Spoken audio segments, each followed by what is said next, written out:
New York and on the new Hot 97 app.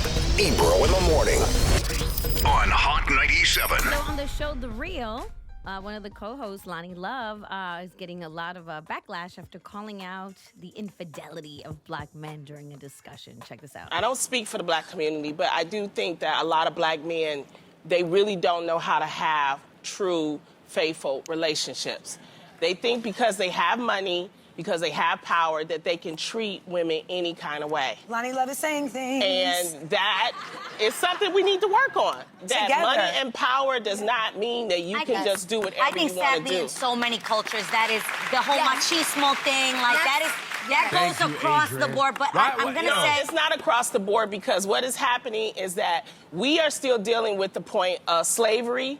And we are descendants of slavery. And because our families were broken up, we still do not have an idea of how to have together families, because our families were broken up. Yes, and until we really from that perspective, I absolutely Not get just it. slavery, welfare reform in the 60s and 70s. Like, this is a long... Longer So when you conversation. hear, because I want to say, when you hear Joe Budden say, he worked so hard, it's not a bad thing. He's saying, Kevin don't want to be poor no more, okay? So he's like, let me go out here and make this money, because I don't want to go back to where I was in Philly. What he was saying was he was using it as an excuse, and we modernize it and say, but that's not, but you got to understand the whole psychology behind it. That's the reason why he's working so hard, because he don't want to go back to where he came from, because then he'll lose the power. And then working so hard is affecting his relationship. Exactly. Yeah. So it is a conundrum.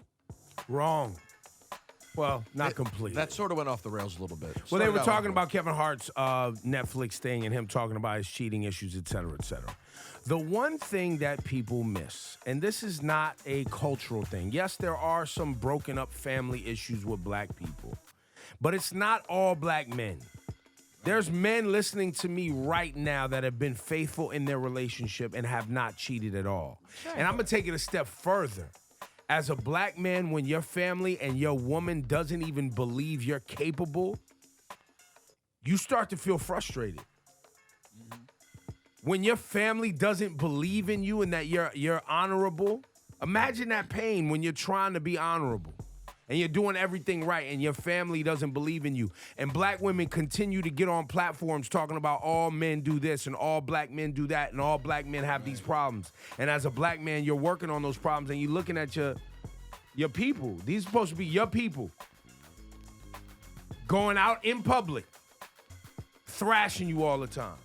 And not that it's not, there aren't men that have these problems, but it's not just black men out here cheating. Come on. Right, that's crazy. Come on. That's the crazy part.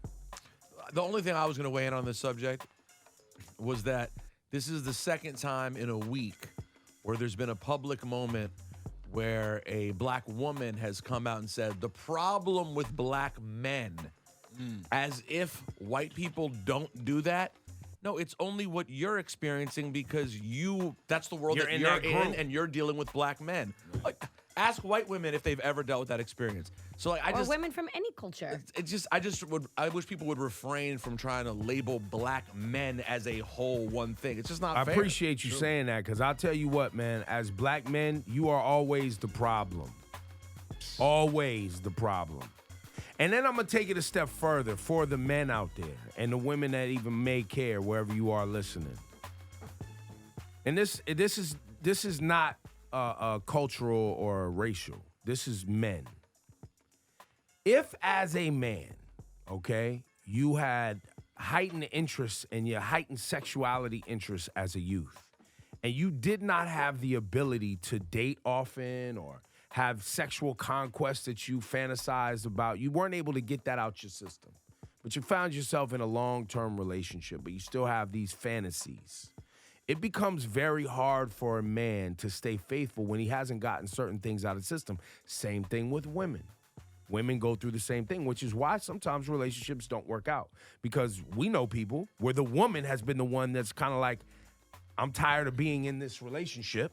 Yeah. I've outgrown it, and I want to be someone else. Yeah. I'm up out of here. And they've cheated. We in this room know women that have done that. Yes. And left their families. Now, you don't hear those stories in the media because men don't have magazines on every newsstand where men are out talking about how they were traumatized by their woman.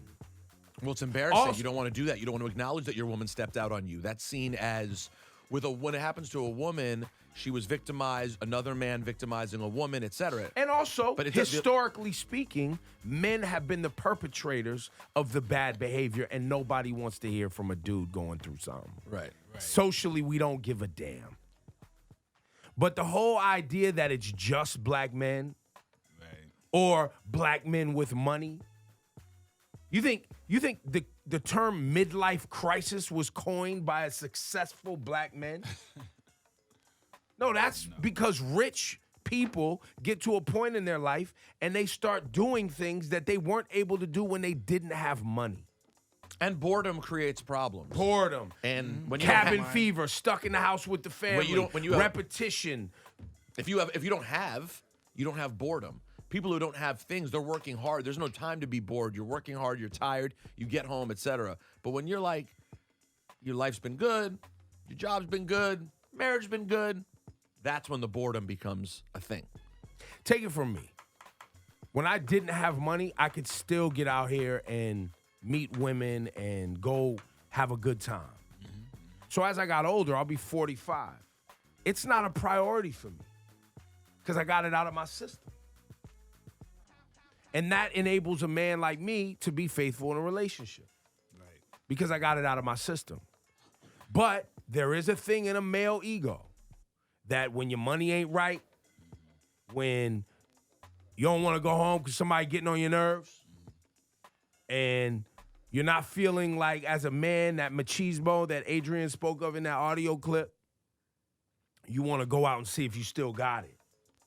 You want to go out and flirt.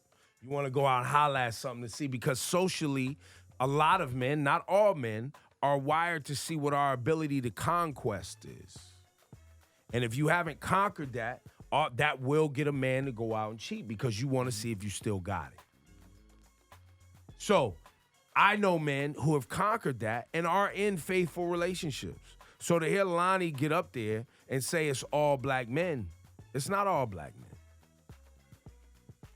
And how many black women, if you're concerned about black men, are out here thoroughly believing in black men and making it an atmosphere where that black man wants to come home and wants to be a part of his community and wants to be a part of his family because people believe in him. Because when a black man walks out the crib, the world doesn't believe in that black man. And if he knows that in his community and in his house they don't believe in him either, what are we doing? Of course he's out here wilding out. So instead of getting on all these platforms, black women, and talking about all black men do this and all black women do that, or black men do this, what are black women doing? What are we doing together? I mean, look. If it's really a priority. There's plenty of black women who uplift black men. Let's not act like that doesn't exist. That's the thing. You don't want to generalize. You don't want to respond to the generalization with the generalization. No, I didn't generalize. I just asked the question. Just asking the question. It's not an attack. It's just a question. Because when you hear somebody go on a national platform or any platform and do that, you start to go, well, what are you doing to make sure that that person feels like they want to put in the extra work for you?